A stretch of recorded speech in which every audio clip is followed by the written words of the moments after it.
Like not ML. What is ML? ML is a machine learning. Machine learning is nothing but the predicting the value in fast data.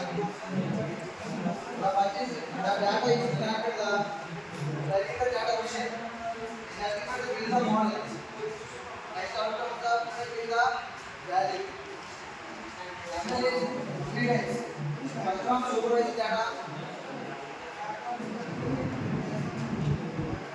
Second one unsupervised data. Third one is